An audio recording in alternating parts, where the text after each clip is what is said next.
Hey dudes, today we're going to test 1095 Krovan steel. This is what you'll find in lots of K-bar style knives and maybe SE knives. Not sure about SE, definitely K-bar though. 1095 Krovan, so a slightly different recipe. The knife app that I use to research steels, let's have a look at what it says about it.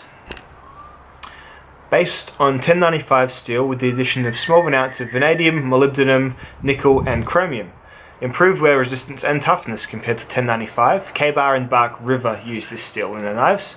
Often called 50110 or 50100B or Carbon V. So remember that cold steel Carbon V? According to this knife app, that is what 1095 Krovan is. So you know that SRK that everyone bemoans the loss of, the one that's in Carbon V?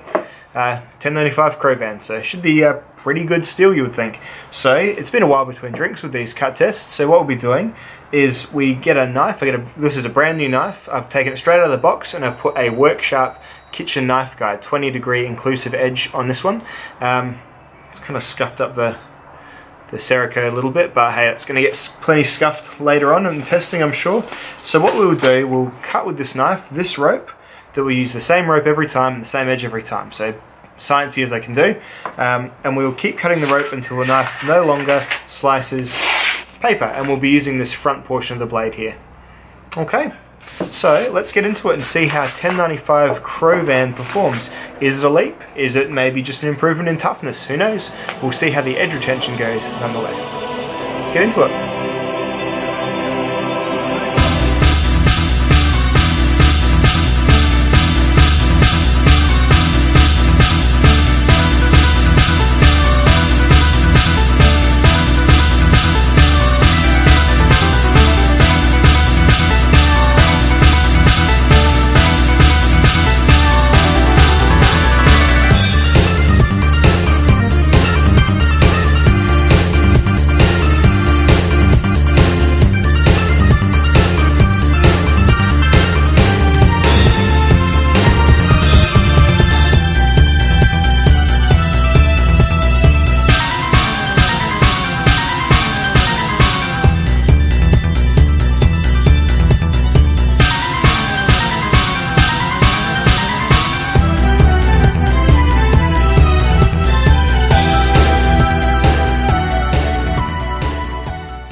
Alrighty, so 87 passes of the rope before it wouldn't cut the paper anymore. It felt like a pretty sudden drop, which caused me to, I was going to go for 90 and then check.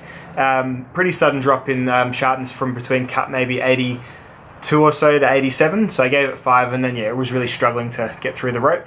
But yeah, that's a pretty decent improvement on your standard 1095. So say if you say it's maybe between 80 and 87, so I put 87 as the result, but you know, I would guess from between probably 80, 82 to or so probably was when it literally stopped cutting the, would have probably stopped cutting the paper. Anyway, it's an improvement on the 1095s I've had before, enough to say there is something different about this mixture of your 1095 steel, so interesting. This knife cuts really well for a big knife. It was a bit awkward, I was cutting with my finger there, so a bit of a stress on these muscles here on my hand, but really nice and thin behind the edge, which is really surprising on a big beefy knife like this. So actually a really, really good slicer. Really impressed with how that performed.